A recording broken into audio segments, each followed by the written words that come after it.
Hey guys, welcome to the Let Me Know podcast. I'm Caroline. And Sam is gone. She is no longer with us. Are you talking shit about me? Oh, she's back. Oh, thank God. Okay. Hi.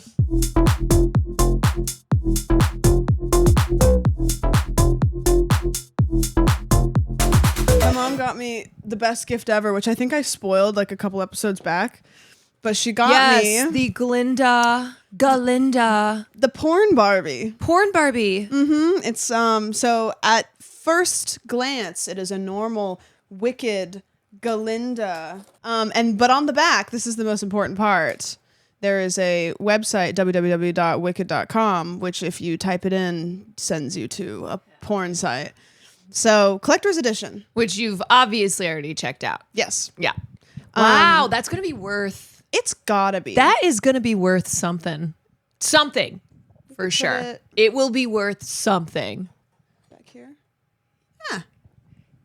We could hang it in the room here. We could put it up on the wall or something. Yeah. Are you fun. going to do the thing where you just leave her in the box? Isn't that what, like, that's what you do as a collector, right? Yeah. Yeah. I mean, Which the you other are option now. is I'm a Barbie collector. You are a collector. The other option is I get it out and I play with it. You play with it. No, I'll leave her in there. She's going to live in there forever like a prisoner. Did you play with Barbies at all when you were No, when I was growing up, I remember wearing only boy clothes. I remember I would never do anything girly. There was one time I painted my nails with a friend and I said, if you tell anybody this, I will never be friends with you ever again. Like I was like anti anything like girly pop. When I was growing up from an early age, you're like, I'm not like the other girls. I was like, I'm not like other girls. No, I was like that. So I remember, this is so dark. I remember I had Barbies because my parents would buy me like boxes of like garage sale toys. And so I remember one time there was like surprise dolls. box? Yeah, exactly. Yeah. I remember I had a couple Barbies and I was literally Sid from Toy Story now that I'm thinking about it. I would dismantle them and put them back together with other toys. You are Sid from Toy Story. I didn't blow them up, but I would like take the heads off and I would like put them onto like T-Rex Godzilla. And I'd be like, it's you sick fuck. Barbzilla. I was the original Barbieheimer. Did you ever? Oppen Barbie. Barbenheimer. Yeah, Oppen Barbie. That's what it was.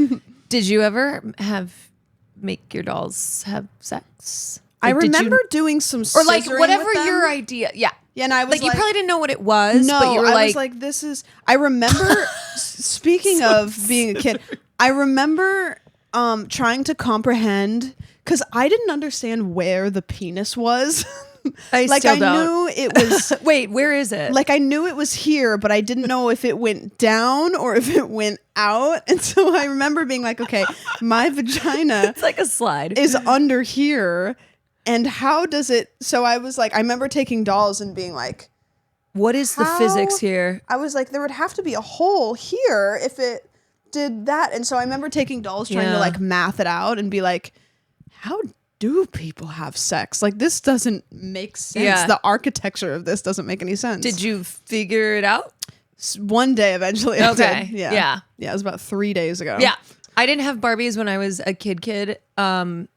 And I remember one time we moved to this temporary house and I was 10 and the people next door had Barbies. And so that was the first time that I played with them. And I just like fell so in love. I did Polly Pockets too. Oh, I loved how chewy. Yes. They were so chewy and stretchy. Yeah, that's like the one thing that everybody knows about Polly Pockets is you could chew on the feet. Chew on them. They're stretchy. Sabrina Carpenter should play Polly Pocket. She should play a Polly Pocket. They did make a Polly Pocket movie. Oh, there's going to be a Polly Pocket movie for sure. Mattel after Barbie was like, let's do every doll movie because they did Bratz. that we can. Bratz, Barbie. They did do Bratz. They are going to do it all. You know that 9 out of the 10 top grossing films this year were sequels. Really? So, yeah. Sequels are like notoriously not good though. I know, but they make money and that's why they do them. So, you know what? Actually, this is a good segue into like in and out. What's in, what's out for 2025. Ooh. And I know it's not going to happen, but for me, what's out is sequels and Yeah. remakes Yeah. and just these big tentpole franchises that never die and don't allow any original. You know what else is out? Saying let's get lunch Is that to in? people that you're not going to get lunch with. Oh, Like, I'm hey, not. let's get a coffee sometime. I think it's more so of like Let's get lunch it's kind of a sometime. small talk thing. It's Yeah. kind of you see someone and you're not really friends. Like, you're friendly, but you're not friends. Like, I could sit and have a conversation with them, but I wouldn't make time for it. Yeah. However, I try to tell them I'm going to make time for it by going, Let's get lunch. We should get lunch or something. Let's get lunch. And then I walk away and I go, We're never getting lunch. why did I say So that? I think what's out for 2025 is kind of that fake bullshit. Just like making fake plans. I think it's okay to just Yeah. see someone and be like, hey, how you doing? Good to see you. Good to see I'll see you. you next time I don't plan to. Again. Can't wait to see you next time unplanned. Hey, we should get lunch. Maybe. No. Maybe on accident. I'm not going to Yeah. plan for it. 2025 is being honest, but not in a way that's obnoxious. you Not s- somebody who's like, you know what's out for me is is like the brutal honesty, but it's someone just wanting to be an asshole. Yeah. You know what I mean? Yeah, like I'm going to tell it to him straight. Yeah, be honest in that. Maybe it's more of an internal honesty of I don't need to like pretend that I'm going to do these things or feel these pressures to say stuff like, oh yeah, let's meet up and get lunch. And then, you kind of have maybe. I'm not going to. Yeah. I'm not going to. I'm going to give, you know what? My 2025 resolution is more maybes. More maybes? Yeah. Okay. Less yeses and more, yeah, maybe. Yeah. Because this isn't a 2026 new. more no's. Yeah. You know what's crazy? I had both of our hear me outs. I interacted with this weekend, not in person. Jimmy Carter died. Rest in peace. I still think it was foul play. You don't just die at 100. You know? People don't Elaborate. just die. I don't know. It seems suspicious. And then Willem Dafoe. I saw Nosferatu. Oh, I thought you meant you like ran into Willem No, Dafoe. I would call you. When you said interacted In my head, means with my eyes to their... that you had like a physical I interaction interacted with them. One That way. like maybe you were the last person to see Jimmy Carter. I could have been. Mm-hmm. But not What's going on no, there? Well, no, I didn't. Jimmy Carter died naturally. Oh, okay. So he wasn't but murdered. it was suspicious. Oh, But it wasn't me. okay. You definitely weren't the last person to see him. No, I saw Willem Dafoe, which we'll talk about on the Patreon. We're going to talk about Nosferatu. Come to my castle. We're like, can I go to the popcorn? I mean, seriously? But me and Brody went and saw Nosferatu last night. Nosferatu. I'm going to say one thing before the Patreon. If you wouldn't have told me that was Bill Skarsgård, You would have known. would have never known.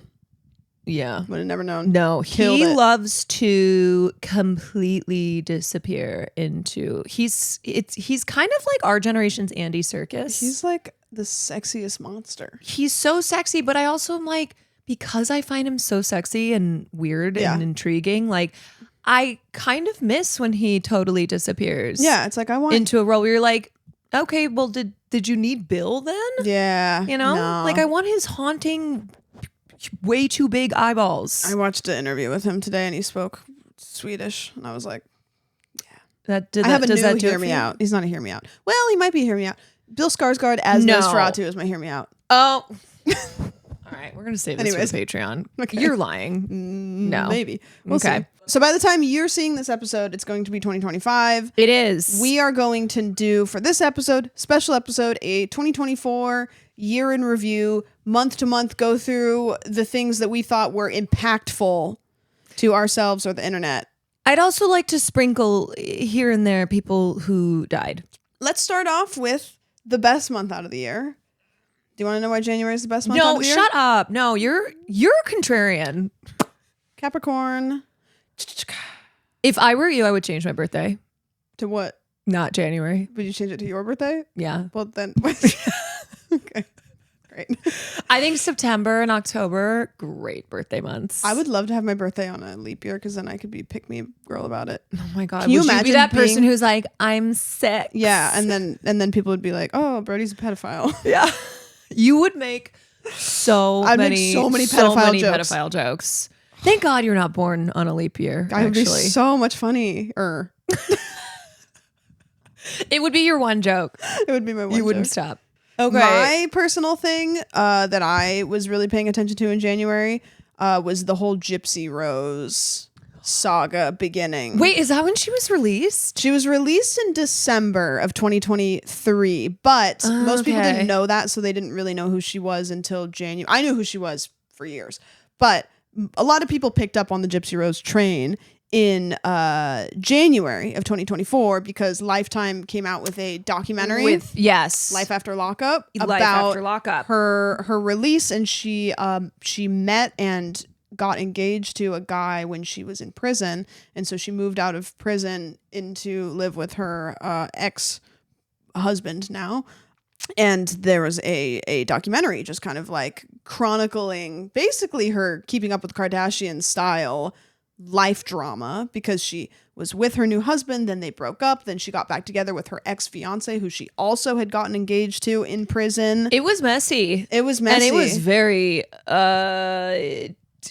documented all over TikTok. She loves TikTok. I wouldn't touch your man with a 10-foot pole. You remember that TikTok? No, I'm not on TikTok. She was like, "Oh, honey, I am so not threatened by you. My man wouldn't touch you with a 10-foot pole. You're just mad because I have a Chad. And last time I checked, you don't have a man. Is that her? So, looks like you're the one that's panini pressed."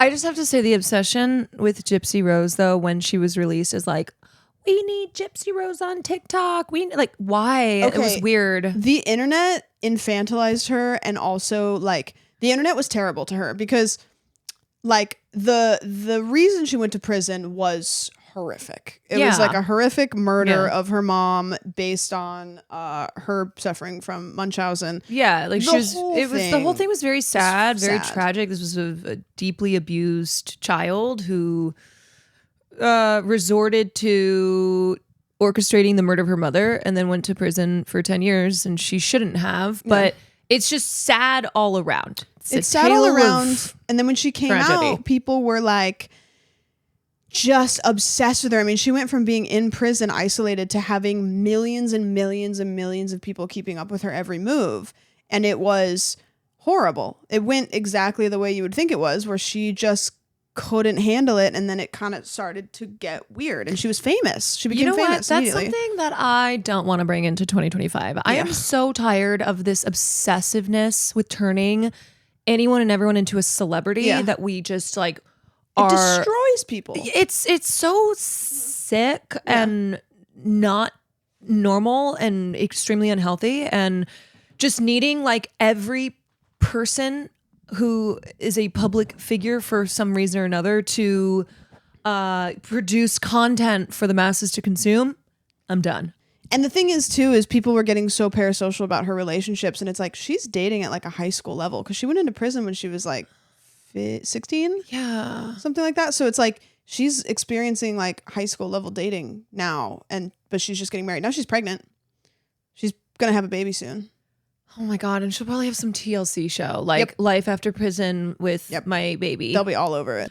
So yeah, Elmo in January kicked off the new year and tweeted, "Elmo's just checking in. How is everybody doing?" And bad, Elmo. There were so many responses. Elmo, we're doing bad. Elmo, we are so fucked. Yeah, I hope he tweets it again in January. You know what's crazy is that was the beginning of 2024. 2024 was an insane year. Elmo's just in his closet, just like rocking back and forth. Elmo's in a straitjacket. Elmo learned that things are getting much, much worse.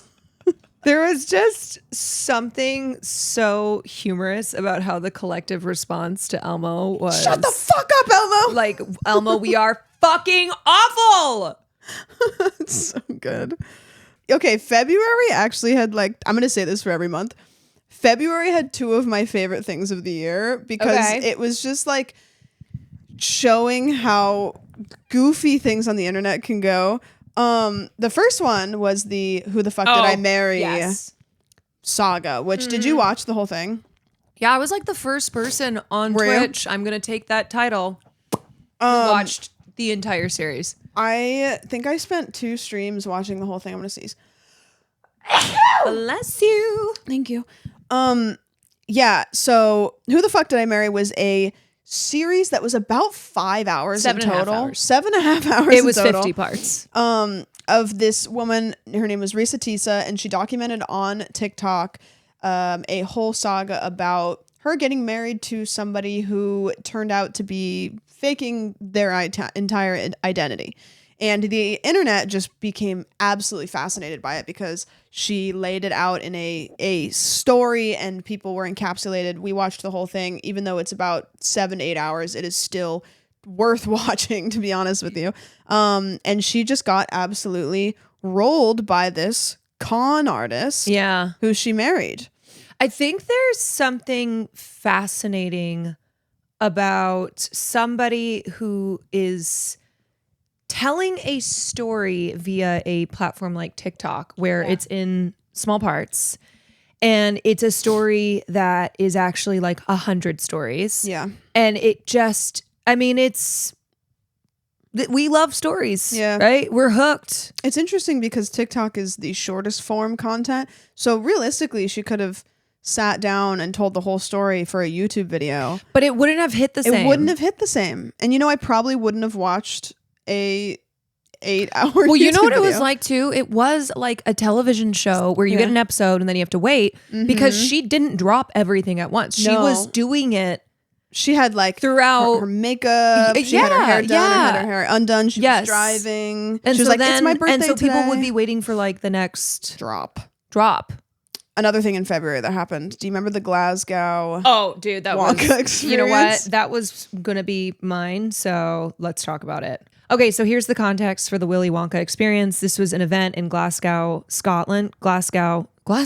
I would say Glasgow. Glasgow? I know it's wrong. I think we just don't have the muscles to do it right. Glasgow. There was an advertisement for this Willy Wonka experience, except it was all AI generated photos and it looks very AI generated, but the posters, yeah, but I'm not gonna blame the parents who paid money for this event. They didn't know. They were probably like obviously it doesn't look real, but they did not expect showing up to this event that it was going to be so sparse and pathetic as it was. It was in a warehouse and it was very sparsely decorated. It was an empty warehouse with a couple of props. And a couple of costumed characters. Yeah, the workers who were hired for the event gave out singular jelly beans to the children and I think half a cup of lemonade. It was very sad. It's like what you get at the doctor. They give you a pill and then a little. It truly, and it is fucking hilarious awesome. It's insane to look at the photos from the event and read how it was advertised. And so the police were eventually called to the venue, which I'm just imagining that What's phone the call. Hey, we have a fake Wonka. Excuse me, 911 or whatever they're. Yeah. What is, I think 001 or something. I think they just yell help. I think they just ring a bell. They just ring a bell. Police. Yeah. So anyway, they called the police and said, please help come here. This event, not what seems advertised. And then the police ride up on a horse. The police come on a horse. And it was supposed to be an event that went the entire weekend. It shut down after the first day because it was clearly a scam. And there were a lot of just amazing components to this scam. The Oompa Loompa is the best. There's this photo of like one of the Oompa Loompas standing in front of what looks like a middle school chemistry set. It looks like a meth lab. And she looks distraught. Like the makeup is kind of wiped. Like the wig. It's also is just a terrible askew. photo. It's a terrible photo. And so I read an interview with her where she was kind of upset that was the picture that went because these pictures went so viral. Yeah. And let me just kind of I'll reenact what she looks like. It's a bad picture, and she looks like she's given up. Yeah. This looks like an Oompa Loompa who has oomped their last Loompa. When you oomp and she keep looping. And she keeps looping. I also read an interview with one of the guys who played, I can't remember what character. And he... not an interview. He did like a TikTok or a YouTube video. Wasn't it the guy that was like the legally distinct Wonka? Like he was Yes! Wonka, but it wasn't Willy Wonka. It wasn't Willy was Wonka Magic Man. because of copyright. So it was the Wonka experience, but they couldn't actually have legal Wonka stuff, so they had like the unknown, which didn't exist in Wonkaverse. It was just this scary. I'm living in your Dementor. walls. He looked like one of the guys in Harry Potter that work for Voldemort. The guys with the silver masks on. It was like the Death that. Eaters. The Death Eater. It was a Death Eater. There were photos of the unknown like behind this mirror and children just Screaming. sobbing. Okay, March had a lot of things for me. Okay. I don't know what you've got. I'm gonna fire them off, and you tell me which ones are your favorite, and we can talk about them. We've got the Dune popcorn bucket. Fantastic. So movie theaters do themed popcorn buckets, and Dune had come out, and so they had this popcorn bucket that was Shai Hulud themed, and it looked like you could stick your Shai Hulud into it. Yeah.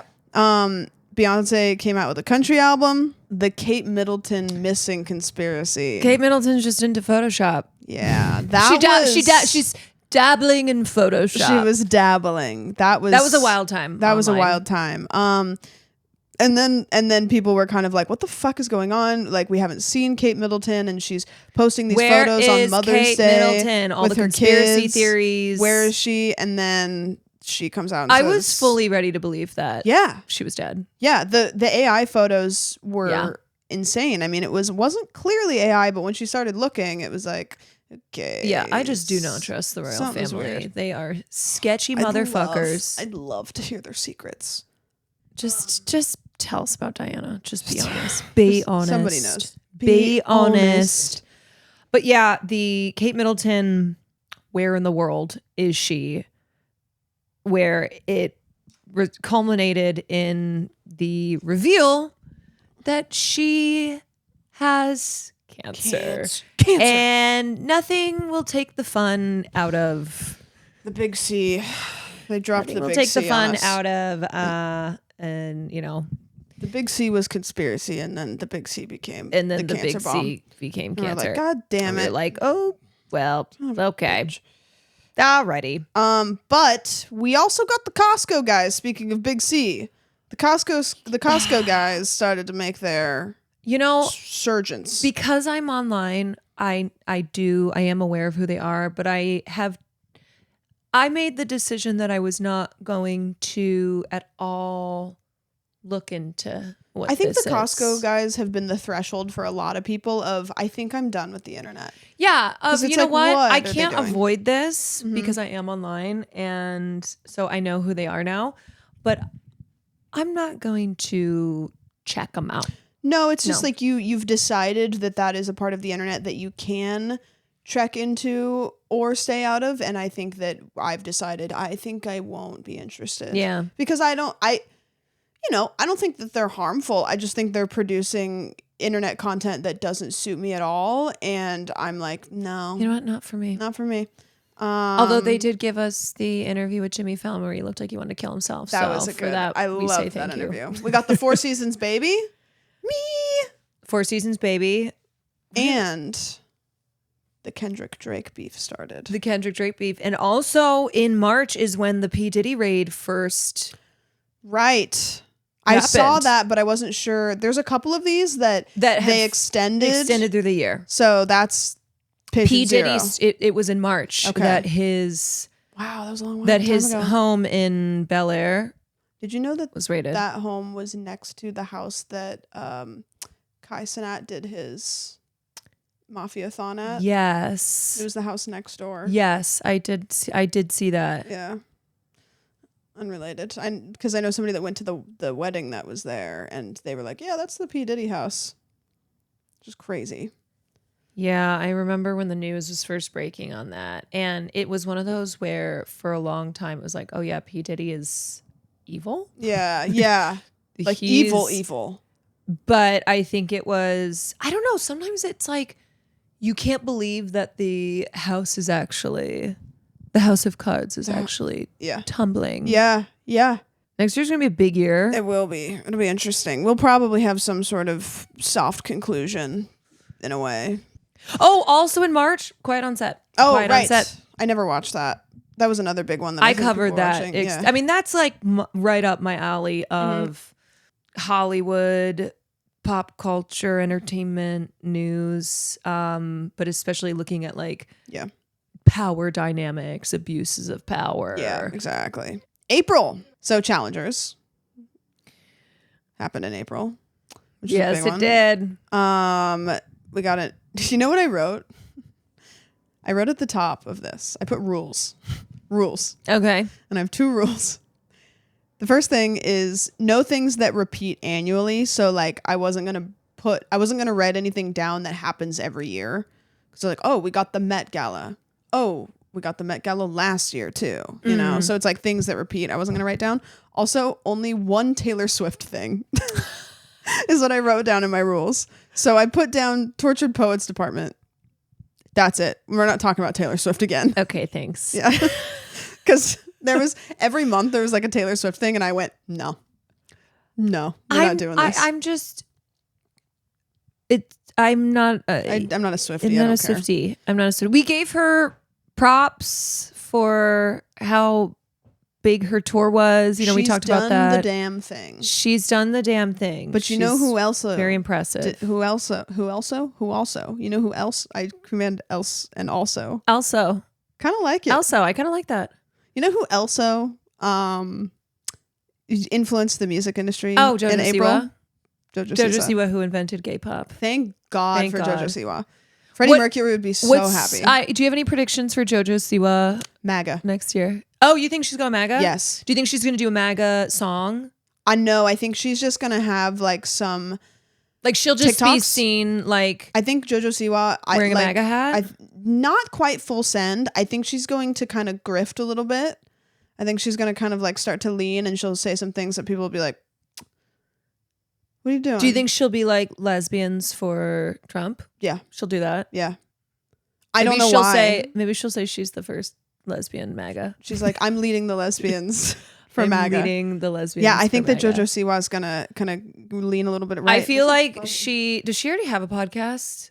Because I'm like, if not, dream guest on my shut up. podcast.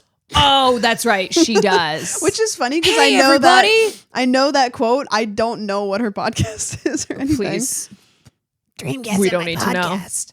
Why do I feel like Jojo Siwa and Hawk Tuah girl are going to collab? They're going to link up. That would be awesome. That'd be so good. Jojo Siwa shills for Hawk Tuah Bitcoin. Yeah. I think I could see Jojo Siwa going crypto. Well, I foresee a lot of things in her future. You know what? I bet she comes out and says that she wants to like direct a movie. I think, okay, I'm making my first 2025 prediction, Okay. which is Jojo Siwa does something insane, which is vague. But when you know it, you'll be like, Sam was right. Sam was She called right. it. Uh-huh. Uh-huh. When you know it, you'll see it. I can also see her doing something such as writing a book. But ghostwriting. Somebody will ghostwrite. Oh, for sure. And it'll be crazy, and then it'll come out and people get mad, and she'll be like, I didn't write that. She'll be like, hey guys, so yeah, I didn't totally write this book of mine, but I also did. You know, it's funny when you do a Jojo Siwa impression, you sound like Ash Ketchum from I know, I do Pokemon. sound like Ash Ketchum. It also hurts Wow, my voice so Pikachu. badly. Whoa, everyone. I think you could, hold on, do it again. Hey guys, so I'm Jojo Siwa and I started gay pop. Yeah, your Ash Ketchum. Wait, can you say I'm Jojo Siwa from Pallet Town? From Pallet Town? Yeah. Hey, I'm Jojo Siwa from Pallet Town. Yeah, there it is. Okay. Perfect. Is that better? That's so good. Okay. I don't want to be like Austin Butler, who's stuck as Elvis, and I don't want to be Bill Skarsgård, who is stuck as Nosferatu. No, I do not want to be stuck as Jojo Siwa. Jojo Siwa. God, can you imagine? May was a little bit wimpy for me. I have Jennifer Lopez cancels her summer tour based Oh my on God. nobody showing up, which is crazy. Dude, talk about something that was just a thing we knew was going to happen. The weird like implosion of Jennifer Lopez was so interesting because it was so like she didn't do anything to anybody. Nobody did anything to her. I mean, she went through her like divorce again or whatever. But she just kind of like imploded. Like it was like everybody knows who Jennifer Lopez is. Mm-hmm. Great. And then she was going on tour. Great. And then all of a sudden it was like Jennifer Lopez fell off and she's canceling everything. And it was like, you know what? But we also saw it coming a mile away. Like as soon as you found out what this album was, what the Greatest Love Story Never Told documentary was going to be, you're like, yeah, this is going to be bad. Yeah, it's like nobody asked for that. This is a disaster. Wait, was it in May or maybe it was in April that the Ayo Edibiri SNL thing happened where she and J-Lo were the guests that week? So Ayo was hosting, J-Lo was the musical guest. Mm-hmm. And what resurfaced were comments that Ayo had made on the Scam Goddess podcast, like back in 2020 when she was not famous. Oh. And she's making jokes about J-Lo and saying, you know, it's actually one long scam is J-Lo's career. It's very funny. And she just, you know, she's saying some hot stuff on the podcast. Some takes. But it's this interesting phenomenon of somebody who is online, right? Like she does podcasts, she's got a Letterboxd account, she has Twitter, and she's very funny and raw and authentic, and then becomes really fucking famous. Yeah. To the point that she is hosting SNL alongside J-Lo. Yeah. And so because the internet is forever, and this really wasn't that long ago, it was 2020, people resurfaced the comments that she had made on the podcast, which, you know, not a big deal, but became a big deal because she was hosting SNL alongside J-Lo. And so then it was like this whole thing where she reportedly went to, or according to J-Lo, Ayo went to her dressing room and was tearfully apologizing and was like, I was so mean, blah, blah, blah. And then Ayo did like a couple sketches that revolved around people being mean on the internet.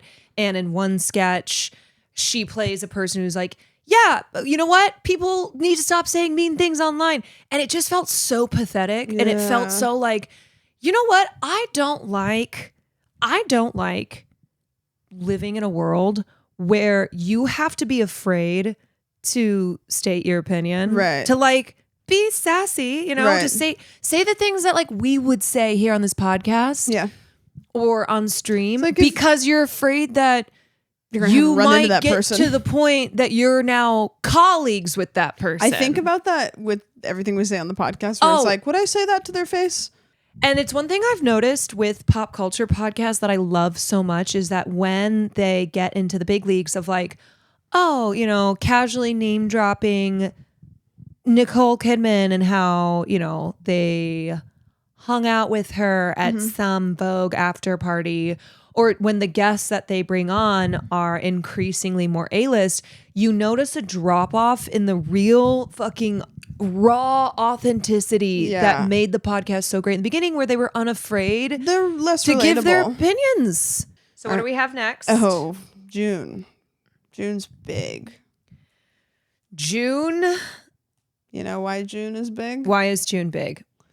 Brat Girl Summer, baby. Oh God, we're leaving with that behind. We are leaving. We don't need to say much about Brat Girl Summer. I genuinely feel bad for people who were just huge fans of Brat the album. Did you see Charli XCX's Letterboxd reviews? Yeah, I did. Yeah, they're so funny. Girl, he's right there. You know what? We lost Ayo Edibiri's letterboxed, and hopefully Charli can fill that. She's stepping up to the plate. We also got Hawk Tuah. God, was that in June? Mm-hmm. We got her, and she gifted the world crypto coin, and then pulled that rug and went to sleep. And she hasn't woken up since. Well, her PR agent woke up, but she hasn't. Some might say that it ruined the tour.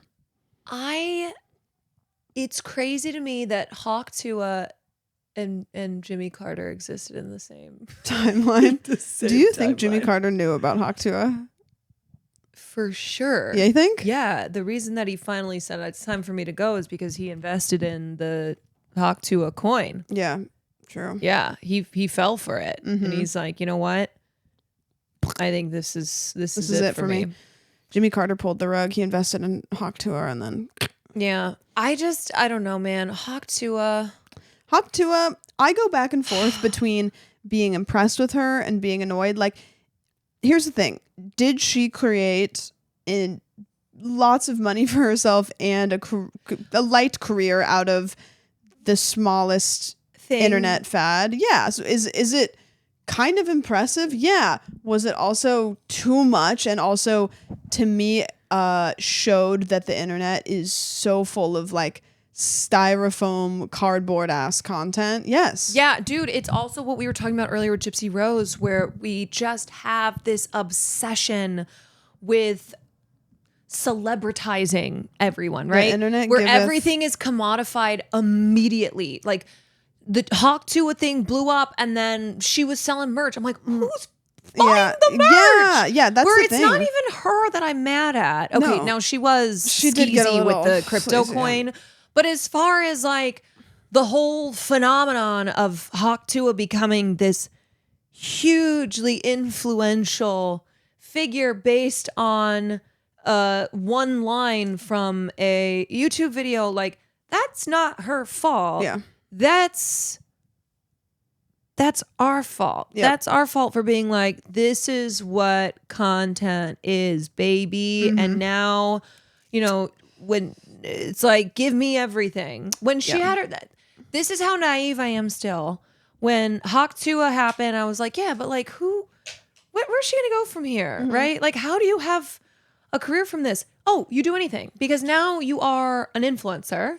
Yep. Now you are famous, and so you just put stuff out for people to consume, and it doesn't matter how much of a pile of trash it is. It shows like how the internet works, which is in mysterious ways, where it is not the quality of what you're creating. It is just a matter of how many people can chew it up and spit it out, how quickly, like it's the fast food version of content. It doesn't take people time. It doesn't take them effort to invest in it. They just, it's like the demure thing, right? People love to be part of the trend, and those kinds of things are really easy for people to be a part of because they don't take a whole lot of work. Hawk Tuah, you watch the 10-second clip. Demure and Mindful, you watch the 10-second clip, you understand the reference, you know how to make the reference. It's an easy punchline, chew it up, spit it out, whatever. And then that's it. Where it's like more complex pieces of content, they take a little bit more time to consume and stuff, and people don't invest. It's not as fun. July. Okay, something happened in July this year. That was really can I nice. guess? You know what? Actually, let's do this. We're gonna go 1, 2, 3. Okay. Let's name the biggest moment of July. July. Okay. Ready? Yeah. I think we know the same. I think we're gonna say the same thing. Ready? Okay. 1, 2, 3. Katy Donald Perry's Trump getting Women's shot. World. No, that's not the same thing. I mean, it kind of. Honestly, in the same... like, nobody cared. Okay, let me pose it to you this way. Okay. It's now December. It's almost 2025. Okay. I still have sexy confident drilled into my fucking brain. It's Okay, the song you Women's sing World to has your never pet. left me. So soft, so strong. Donald Trump's assassination, like 5 minutes after. Yeah, true. I had moved on. I had moved on. So really, what made a greater impact? As soon as they came out with that picture of him where it was like the American flag in the background and his ear bleeding and he's doing this, and I was like, he looks fucking cool in that photo. I was so mad. Well, a lot of that I people were was like, like, a lot of people like thought that was what was going to win him the presidency, and it's It not. didn't. No, it's it not what didn't. won him the presidency. No. But remember those silly ass ear bandages at the RNC? Oh When my the God. other people, when the audience was wearing them in solidarity. When the MAGA fans, I know. Sorry. I wanted to start a business where I was selling Earmuffs? customized Ear ear cuffs? bandages. I would just take a pad, like a woman's period pad, and Are cut so it out. So Cut out a soft. square. So strong. So soft. That sounds like a pad so commercial. strong. Sexy, confident. Yeah, remember Katy Perry put that out, and we were all transported back to like 2016. Like it was Girl so boss, bizarre. like glossy, The music video was so bizarre. faux feminism. It was, and then people were like, "Hey, Katy, this is weird," and she was like, "Do you guys not know a satire when you see one?" Oh yeah. And Then it's it like- got then she was just making it worse. It's like if you have to Digging that hole. explain it was a satire, I don't think you hit the nail on the head. Yeah, and then people had called her out for working with Dr. Luke, and she put out True. a very long statement. It was, That was the thing. essentially, girl, you could have saved all this time by just being like, I wanted to work with Dr. Luke. Yeah, so Katy Perry puts out a music video for Woman's World. The song itself was terrible. The music video was crazy, and it's about woman. Whoa. Terrible. It was something. Sexy, confident. I liked when she took That's all I know. the That's gas all I can nozzle remember. into her butt. That was good. I felt the feminism coursing through my veins when I saw that. Yes, hello. But it was not a good song, and it was supposed to be an empowering woman song. However, Dr. Luke worked on it with her, which he's a known like abuser in Hollywood. Like he worked with Kesha, and Kesha came out and said, "Hey, this guy fucking sucks." And so people were like, "Okay, well, regardless of what you say, it is." You didn't feel empowered from Women's World? You didn't walk the walk. No, it's just- you know what? I did. You didn't when- feel... She's when literally she holding a said- bedazzled drill. When she said sexy, confident, and she spaced it out like that, I So felt that way. intelligent. Like, I'm glad she said intelligent slow so my female brain could That your understand. slow female brain could hear it. Yeah. Intelligent. Yeah. Thank you. So anyway, that was July. And let me tell you can I that tell it's you- never been more of a woman's world. Can I tell you something big that happened No. in July Sure. that we will cycle back to? Wait, we have... There was another big thing in July when Joe Biden dropped out. Oh, that happened in July. Well, July was crazy. I was really distracted. I'm still standing by Katy Perry's I was distracted by World. Ray Gun dancing at the Olympics, and also Moo Deng was born. Oh, yeah. Moo Deng, who I have already seen Moo Deng on the out of a lot of in-out lists for 2025. Could care less about Moo Deng the moment I heard about it. What? Were you a Moo Deng hater? I was cute, and then I was like, okay, let's move on. okay. We'll cycle back to it. I don't know if I want to. No, we don't have to. August was very demure and mindful. Actually, August had a lot.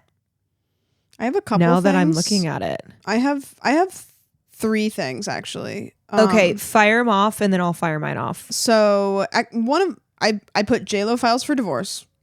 Don't care about that at all. Don't even want to talk about it. Could care less.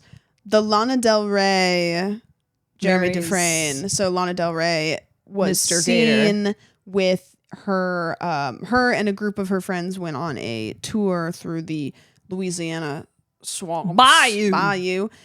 And she was seen with Jeremy Dufresne, who was the tour guide, and then she was seen with him again. People are saying, oh my gosh, they're together. She put in the comments of a post, no, dispelling the rumors.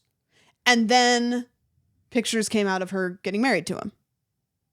Yeah, Which is as the you do. Craziest. You know what? She likes to keep people on their toes. So that was the craziest thing. And then we got Demure and Mindful, which was a TikTok trend of, I cannot remember the person's name, where they were calling things demure, very Which demure, we very are leaving mindful. behind. Yeah, that was my whole personality for about 2 weeks, and then I was over it. Yeah.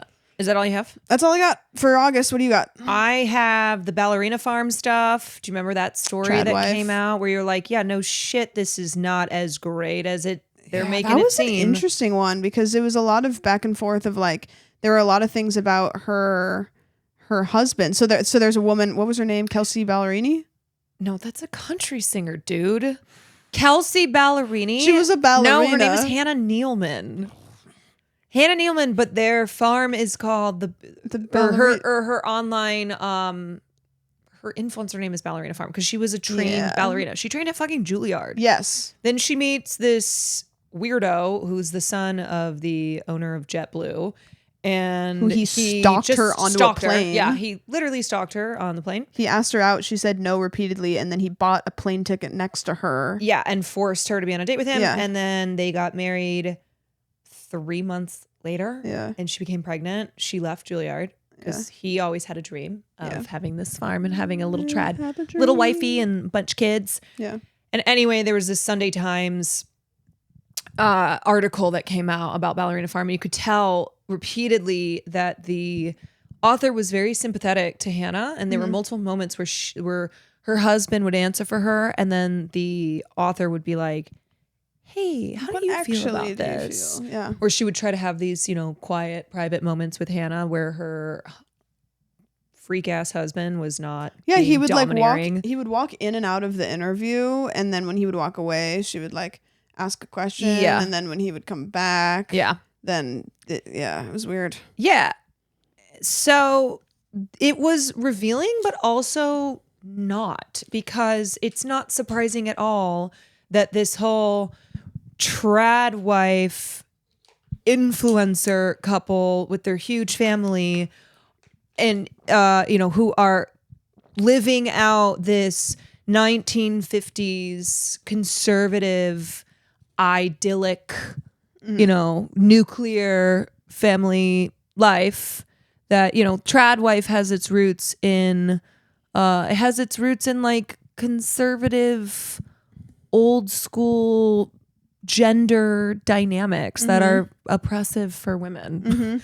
Like now women who are like, I'm tired of working, I just want to go be a tradwife. Right. That's what it is. It's Yeah. like, why did we have feminism? I don't want to work. It's like, well, feminism actually just gives you the choice. Well, that's and the right to I think be that able was to the work biggest and make conversation money. that came out of it, because people were like, people were upset on her behalf. People were saying you're not a feminist for being like this, da da da da. And then it was like, no, that's the point of feminism, is if she's happy, which we'll never know. Like that's the thing. We can speculate.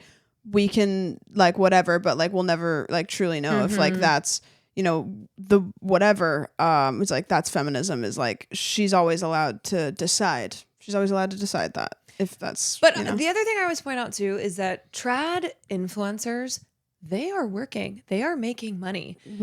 And so part of the aesthetic is that they're moms. Yeah. They're not working women, but they are working women. Yeah.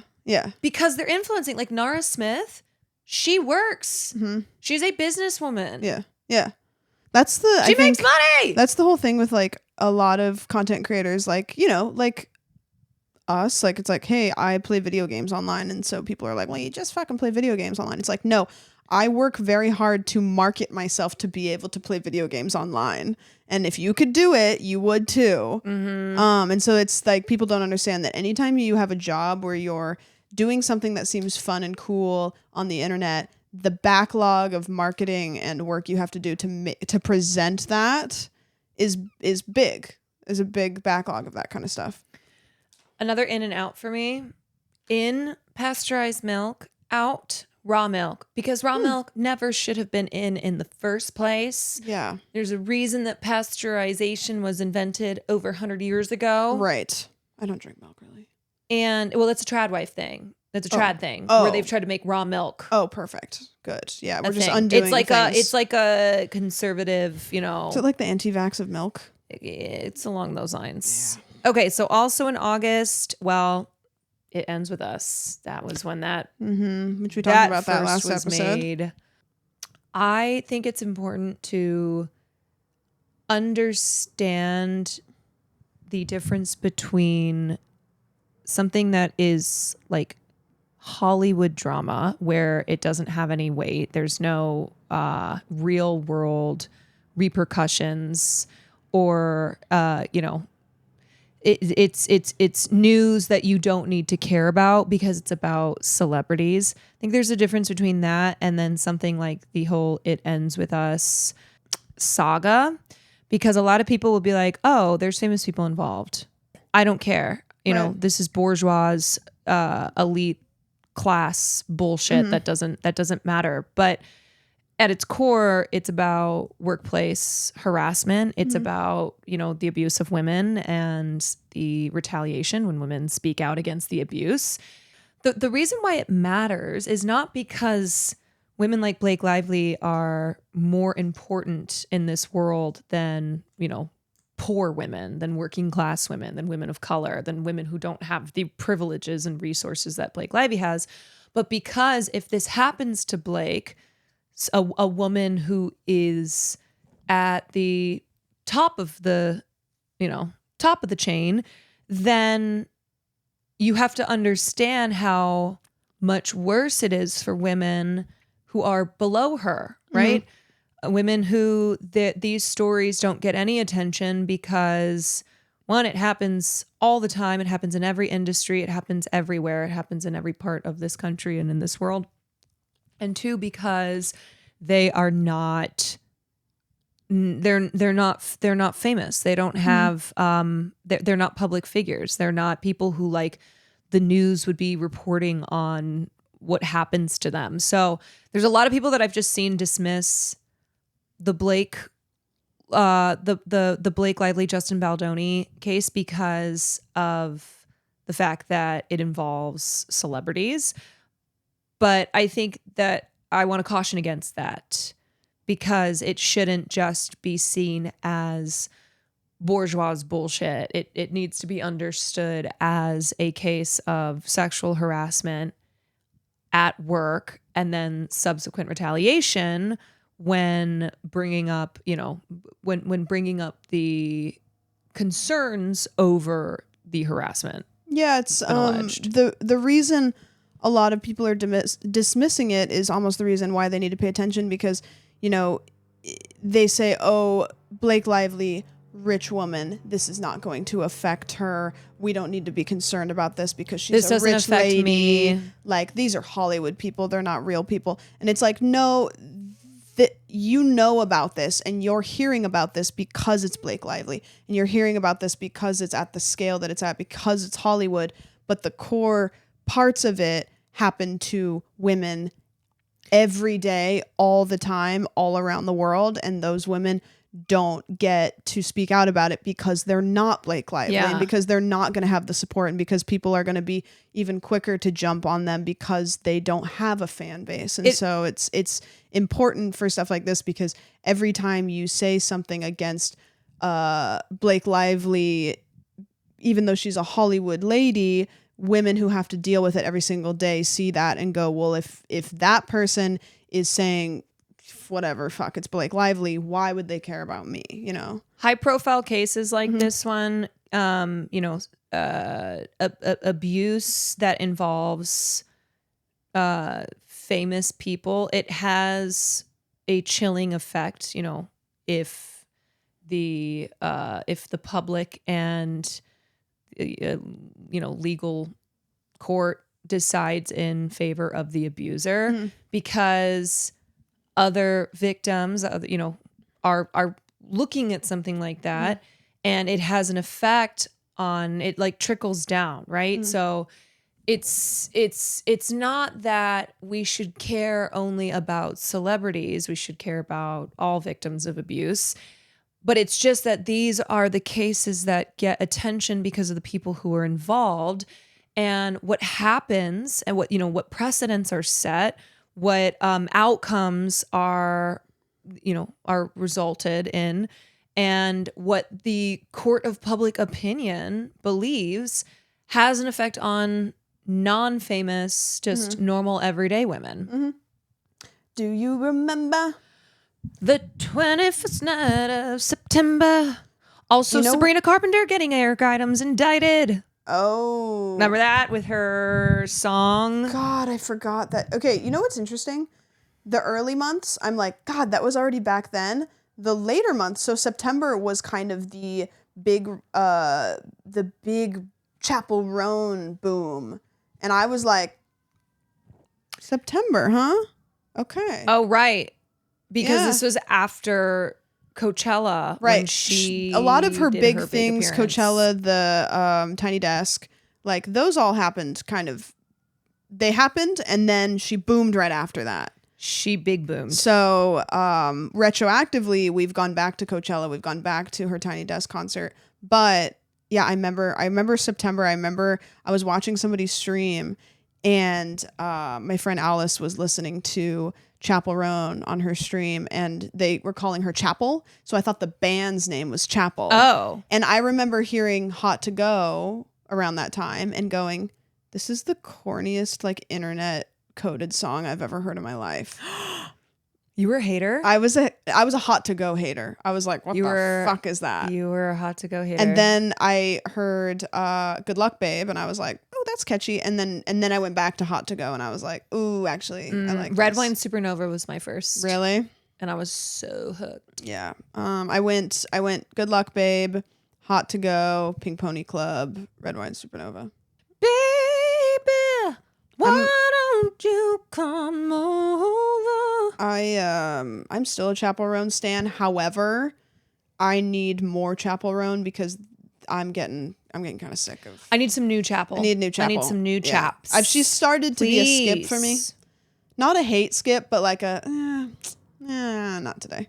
Okay, that's fair. You Yeah, know? I did listen to her so much. Yeah. That I was kind of like, Yep. okay. I don't. I don't know what my music is gonna be for next year. I don't know what I'm feeling. No, I will say 2024 was a great year for girly pop music. Yeah. The girly pops were eating. In fact, not just the girly pops were eating, everybody was eating girly pop music. Yeah. Like, I think for the first time in my life have seen so many men get on the girly pop train. Which was really nice. Choo, I do choo. think that I will say that, you know, there's always going to be outliers, but I think that there was a lot of respect for women in pop this year. I wonder if next year there's going to be like an urgency, a political urgency in any of the music that emerges, you know? Well, 'Cause people we'll are have going to new be president, feeling we'll a lot have- of things. Yeah, this kind of felt like a year where we were a little, you know, disheveled. It was about like kind of not caring. You know what I'm realizing may be wrong, but I think that this year the highs were highs and the lows were low. And I think maybe the highs were really high because people needed it. Yeah. So maybe I think music did really well this year. And I think because people needed that. Like people needed like Chappell Roan bops. They needed Sabrina Carpenter. Have you ever tried this one? Because then it's like, okay, that's a fun thing, you know. All right. We're close. Let's keep moving. October. So we started the podcast in October.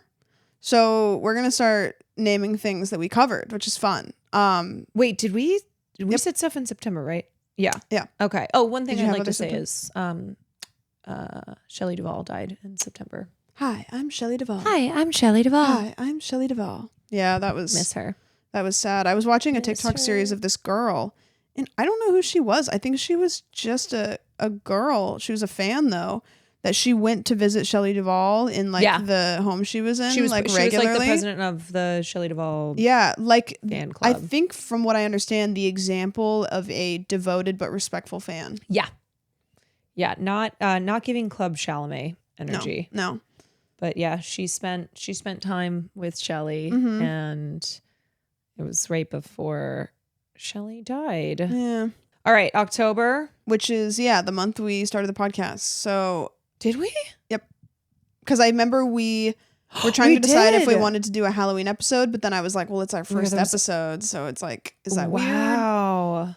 Okay. Because we have the lookalike contests that were popping up everywhere. We got the Timothy Chalamet lookalike contest, which I remember when we were brainstorming our first episode, we were like, oh, do we talk about the Timothy Chalamet lookalike contest? We had the resurgence of October seems so long ago. Indeclare we all fan. Wow.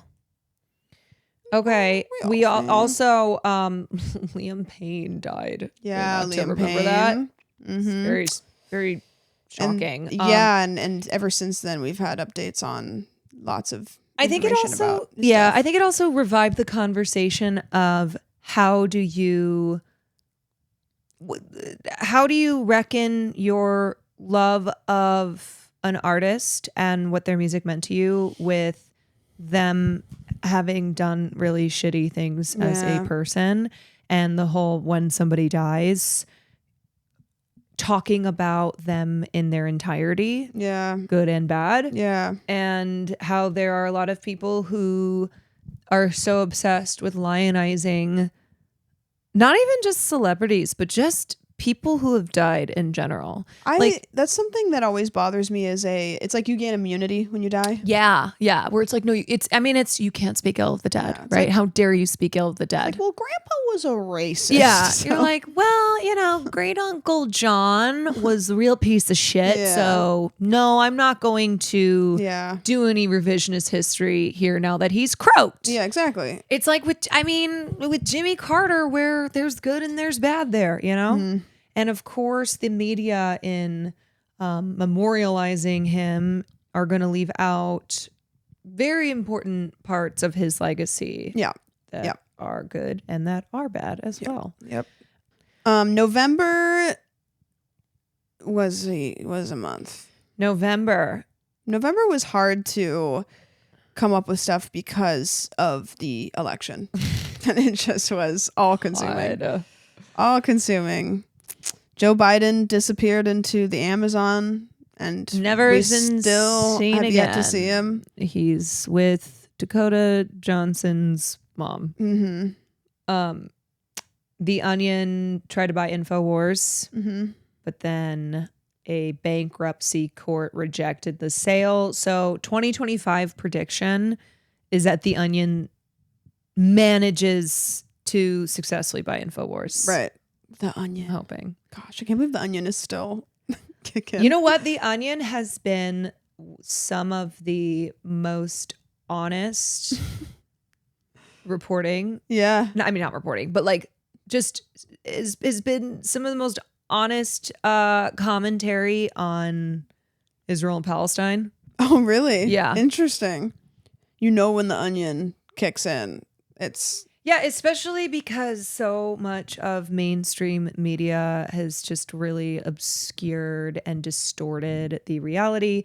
And so you compare it to an Onion headline, and it just so starkly lays out the Onion said, all right, I'm not fucking around anymore. Yeah, it just so starkly lays out like how you can see, New York Times or BBC and other mainstream outlets manufacturing consent and offering a perspective that is so deeply biased. You tell me in 2010 The Onion is actually going to be telling the truth, and then the mainstream media is going to be The Onion. In its satire, it is more truthful than most other of these publications. People were upset with Moo Deng in November because of Trump. Moo Deng, it was not groundhog her fault. style. It was she we don't know that. She just predicted. Mm-hmm. She just predicted, and then everybody was looking for someone to blame. Yeah, and they went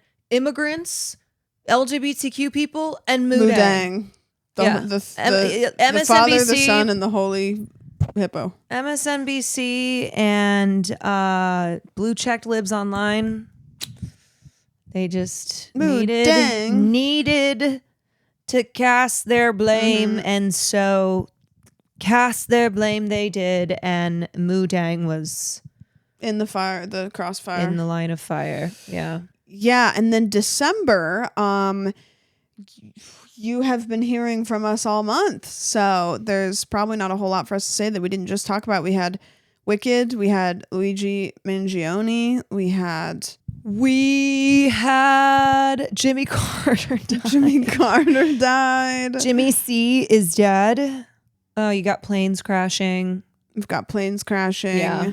True, Boeing is kind of having a month or a year, really. Well, you know, planes be crashing. yeah, also whistleblowers just be mysteriously dying.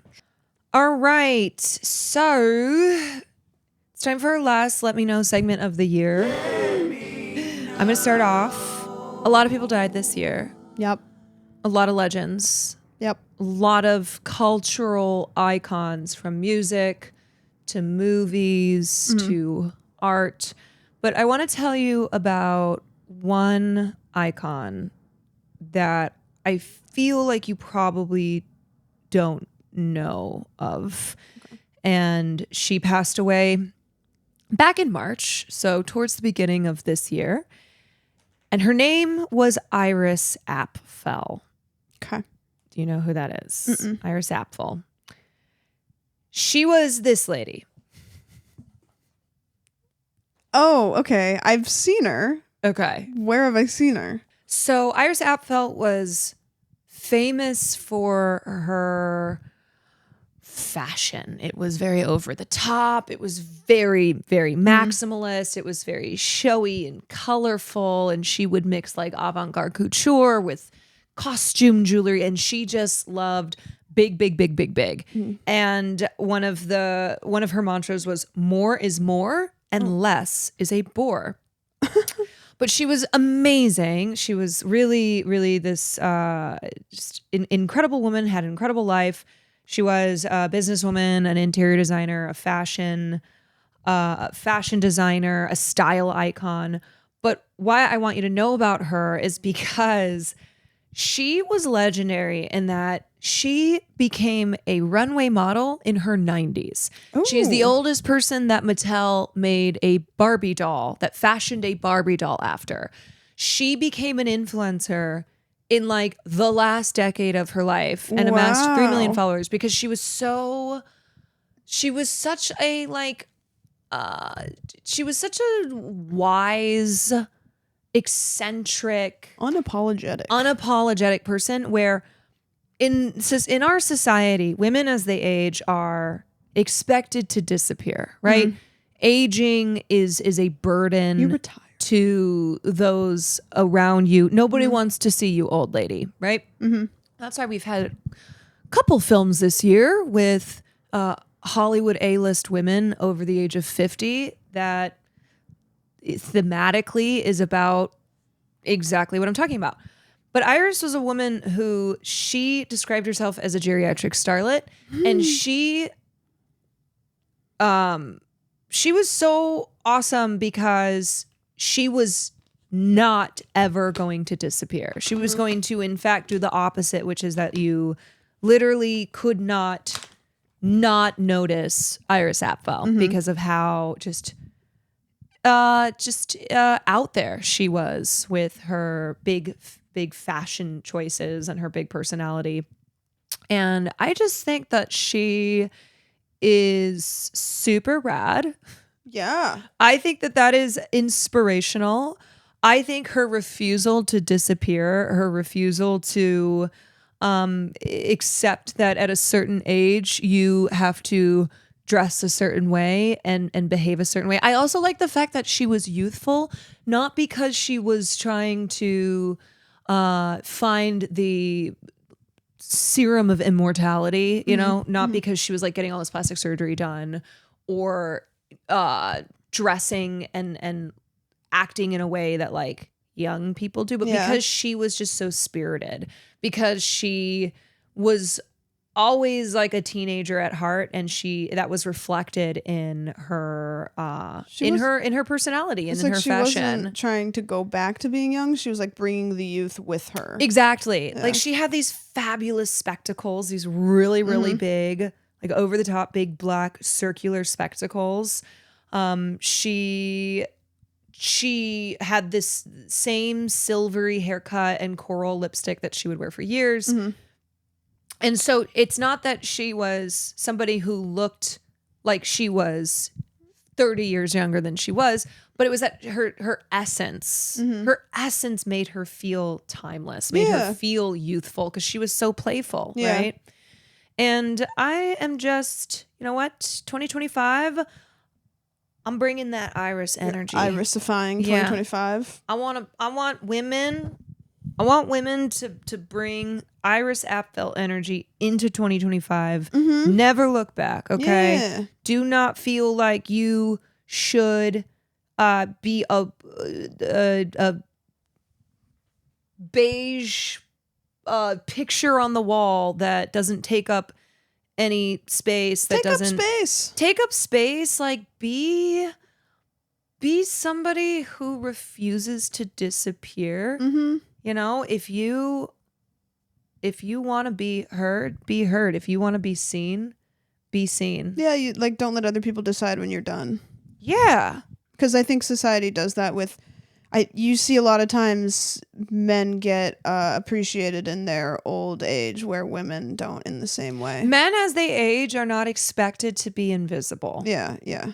They're not pushed into the margins of society where their existence becomes non-existence. Yeah, or their existence become you're an old lady. Like, oh, you're so blank like for your age. You know, women age and they even though they gain wisdom, they gain a self-assuredness and a security that they don't have when they're younger. They're also expected to like not have any influence or any power or like be visible. Right. It's like you're, as a woman, old. Yeah. Yeah, it's like your youthful looks are You gone. What's old left? hag. Yeah. We don't feel we don't feel sexually attracted to you. Get out. Be gone. Yeah. Be gone. Like What it's a just great you know person. what? Women, especially older women, do not exist in a way where you feel like hopefully people will tolerate me. Yeah. You know? Take up space. Hold space. Hold space. For yourself. For yourself. Okay. My let me know segment. Okay. Something I think you should know. Something I think everybody should know because this was cool. When I started reading about this, I was like, oh, this is awesome. So in 2024, a 31-year modern day treasure hunt ended. Oh. So this takes place in Paris, in France. Oh. There was an author named Max Valentine, and he wrote a book in 1993 called On the Trail of the Golden Owl, which I don't know how to say that in French, but that was the American translation. And within this book, there was 11 puzzles. And if you solved the 11 puzzles in the book, you would be led to a location in real life where a golden owl was buried. And so the author said, if you can solve these puzzles, there is a treasure hidden for you to find in real life, in the real world. And so people were obviously trying to figure out what these puzzles meant, and they were trying to solve them. Oh my God, was it Nicolas Cage who figured it out? It was not Nicolas Cage who figured it out. As time progressed and technology progressed, you know, there was a Discord server that was created. There was like forums that were created trying to figure out these puzzles. The author died in 2009. And when he died, he left a letter to his family with the solution, right? So that he wouldn't take it to his grave. But the illustrator of the book took over the treasure hunt, basically, and kind of made sure that it still lived on. And so on October 3rd of this year, Thursday, the puzzle was solved. Michael Becker reported to everybody that the person to be named, I think, I'm not sure if they've been named still. What if I'm like, it was me? You're just like, yeah. Actually, it's actually a bronze. It's funny that you bronze bring this golden up. Owl. It's supposed to look golden. It's bronze. So was this puzzle like super difficult? Super difficult. It was 11 puzzles that led to a town in France where the 12th puzzle was physically, and then that 12th puzzle would take you to wherever. We still don't know where it was hidden. And somebody did find it. So it was a golden owl buried in the ground, made out of bronze golden owl. But yeah, he when he died, he left a note to his family in it. And something in the note was basically like, if all of the people work together, they'll find it in 30 seconds. And so people were trying to work together, but eventually somebody Wait, why? did. Because just bet more brains is Yeah. Yep. more is better than one. Yep, I guess, yeah. So 31-year-old treasure hunt finally Wow. this year. Somebody found it. I love that. I know, isn't that fun? There's something about a treasure hunt that's just so it's like mystical. fun. It is. Yeah. Like I love an escape room. I love a mystery. Escape I rooms are so love fun. a riddle. Mm-hmm. That's awesome. Mm-hmm. Wow. Mm-hmm. Wait, I kind of want to do something like that. Yeah. Leave little clues in each episode Yeah. for a treasure. But It'll then be like a $6 maybe Subway they're just gift like card. totally nonsensical too. We either do We it just- where the treasure's like, I don't know, something from the dollar store, or they're clues that just don't act like they're actually completely nonsensical, but you make them sound really complicated. And they put them together, and then it takes them to the NASA headquarters, and then we get it's launched just into a rocket years. into the I just- wormhole. I just want to do this for years and years, and then I die, and at my death bed, a letter is revealed that I had written, and I'm like, yeah, by the Gotcha. way, I just literally made this shit up. Pranked. By the way, this is a prank. Sorry. Gotcha. Suckers. Gotcha, suckers. Thank you guys for joining us for all of the episodes. 2024 was a fun year. Was it? This will be our 9th episode. So our 10th episode will Oh, you mean like 2024. personally fun for us? Top 3. I'm going to grab something that I see in this room that I think is kind of representative of this year. So we're going to end this way. Hold Okay. on. I'm looking. I